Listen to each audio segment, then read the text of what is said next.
Buenos días, Vicente, bienvenido al canal de televisión de Tendencias 21. Vamos a hablar del Centro de Simulación Computacional que acaba de crearse y del cual tú eres el director, para explicarnos algunos de sus aspectos. Muchas gracias, Eduardo, estoy muy contento de estar en este canal. Y pues nada, el Centro de Simulación Computacional es un centro que está construido un poco para integrar toda la parte de computación de alto rendimiento y de grandes simulaciones que se hacen en la Universidad Politécnica de Madrid y en universidades del entorno, porque tenemos grupos de otras universidades, además grupos relativamente grandes, un poco para hacer eso, estas grandes simulaciones, que es una nueva manera de hacer ciencia. ¿Puedes explicar para el público en general qué es una simulación?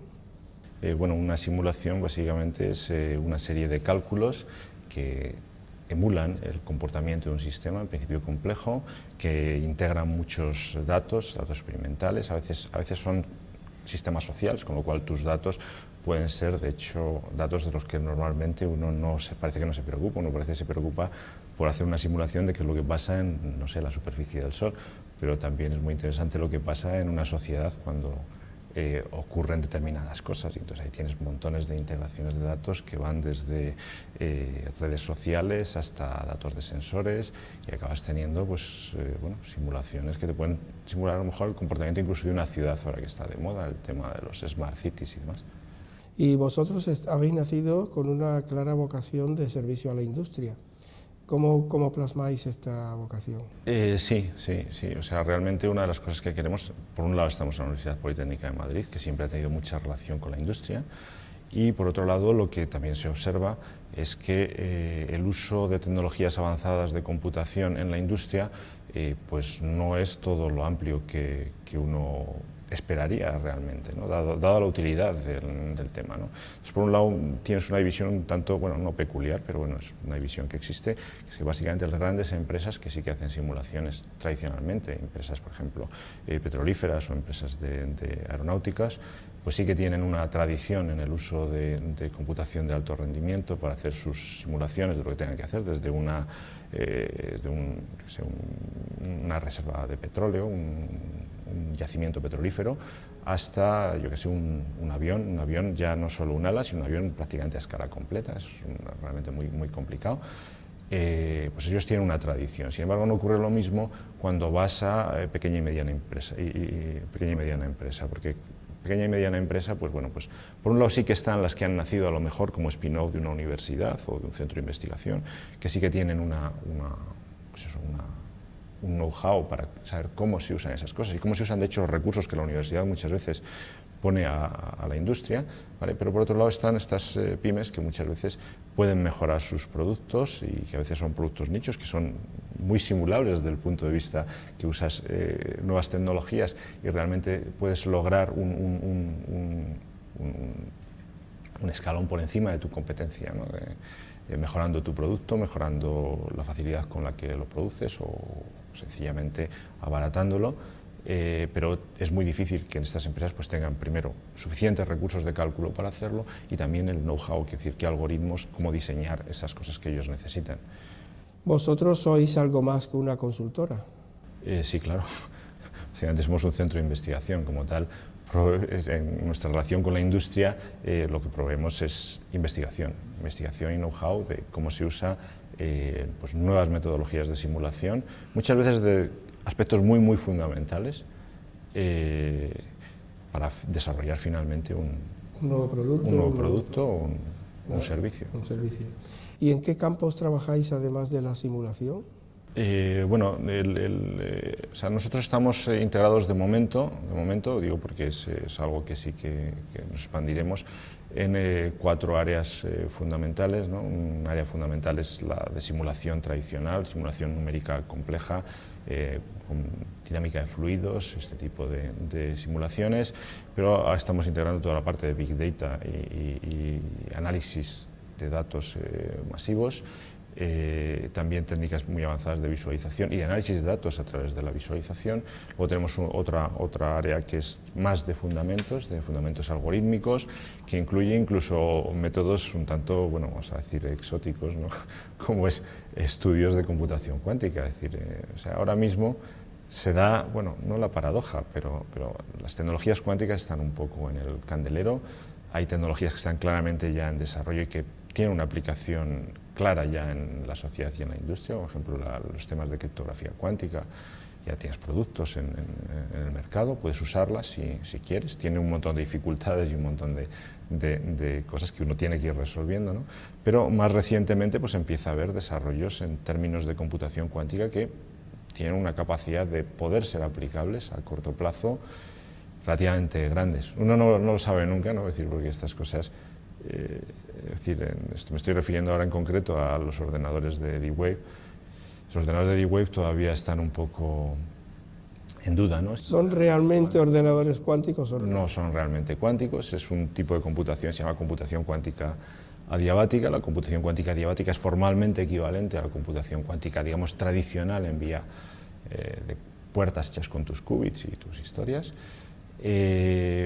Pero la implementación de D-Wave hay todavía sus dudas, ¿no? Si realmente implementa, digamos, todos los principios físicos básicos que debería de tener para ser considerado una computación cuántica completa. En cualquier caso, ellos tienen una máquina, están vendidos, salen en la prensa, es decir, Google ha invertido en ellos.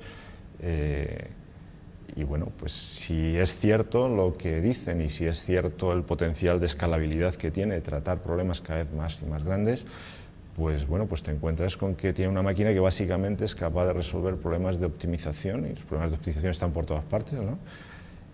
Pues como ninguna máquina clásica podría esperar. Entonces, bueno, si esto es así... Pero vosotros trabajáis en dos líneas, en criptografía cuántica por una parte y en computación cuántica. ¿Qué estáis aportando en ambos campos? Bueno, en criptografía cuántica estamos aportando todavía, sobre todo la parte de integración en redes y también la parte de una parte que se llama el destilado de claves, que es la fase final cuando has pasado ya todos los qubits y tienes que sacar de ahí lo que es la clave secreta final.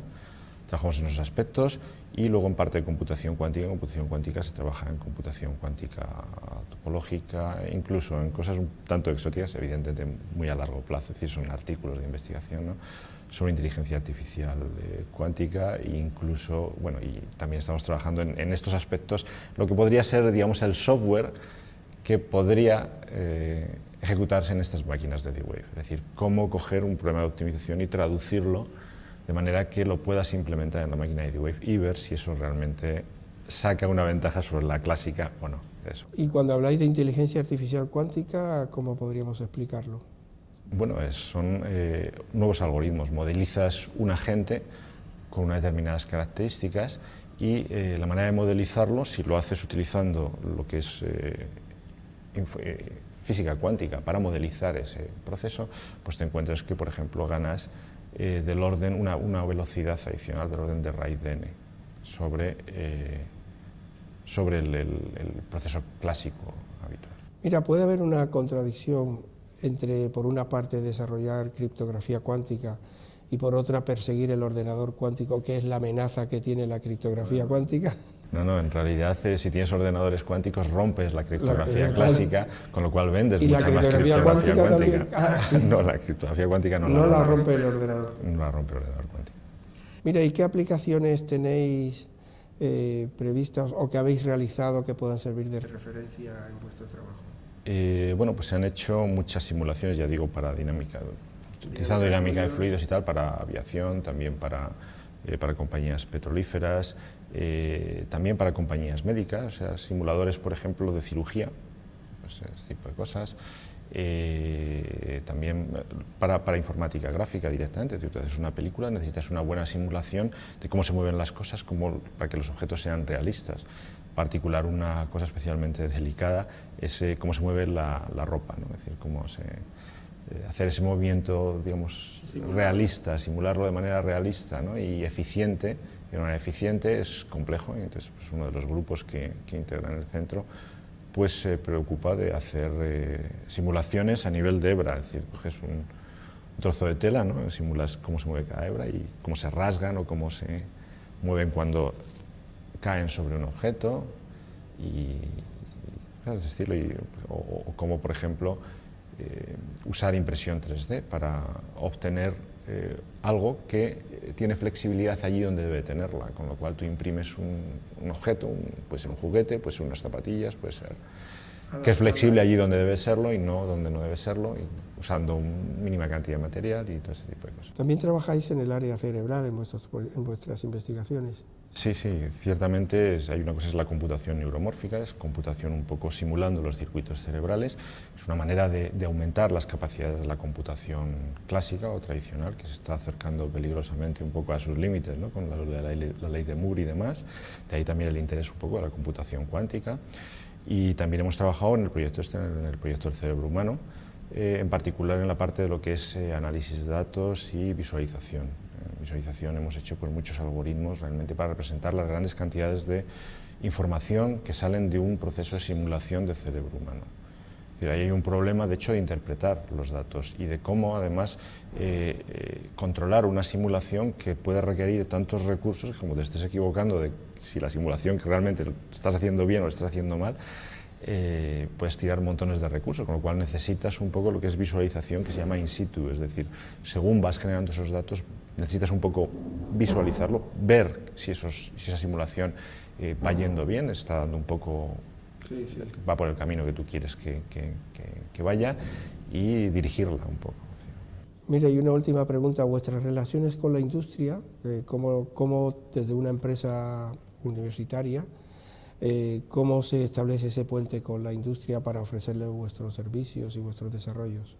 Pues básicamente es hablar con los investigadores e intentar establecer un proyecto. El proyecto puede ser, bueno, hay muchas vías de financiación, mecanismos tipo CDTI o proyectos de investigación, si es algo a más largo plazo, o incluso proyectos de aplicación, que puede ser sencillamente un contrato con la misma empresa. Es decir, hay una variedad importante de maneras de hacerlo.